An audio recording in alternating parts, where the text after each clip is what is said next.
Hey there, fellow streakers. This is Jeff, and this is today's Streaking Short. Have you ever heard the saying, by persistence, the snail reached the ark? In your life's journey to who you want to be, it is not what you do that will get you there. It is what you do consistently. While talking with a fellow streaker who has been streaking for a few years, he said, I'm beginning to think that there are very few behaviors or activities that are habit. In other words, he was looking at the streaking he had been doing and realized that none of the behaviors or activities had slipped from conscious thought to the unconscious realm, from deliberate to unintentional, from purposeful to accidental, from mindful to automatic.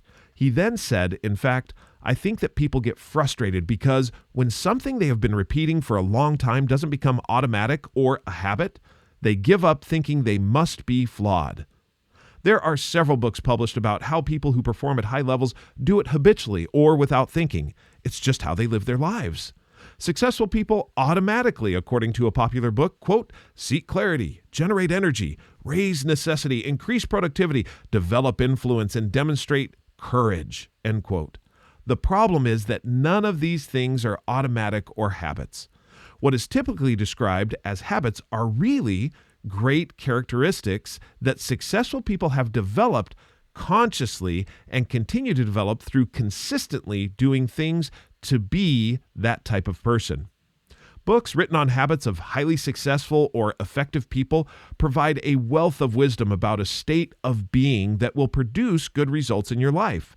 Streaking is what you do to become a highly successful or effective person. After identifying who you want to be, you then decide what to do consistently and consecutively to be that person. For example, if you want to be an understanding, listening leader, then what you do is set a streak to ask for at least one piece of feedback daily and see how long you can keep that streak alive.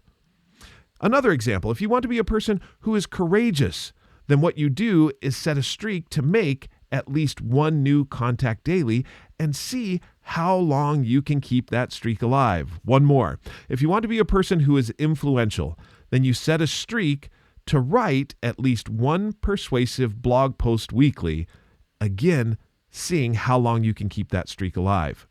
Of every characteristic described in any best-selling book about the people who are at the top of their game, the overlooked attribute that these successful people operationalize is conscious consecutive action. Said simply, to become who they want to be, they streak. To learn more about how to use streaking in your personal and professional development, buy the book from Amazon, Barnes & Noble, or Indie Books. To start tracking your streaks, download the Streaking app from the Apple App Store or from Google Play. Until tomorrow, keep streaking.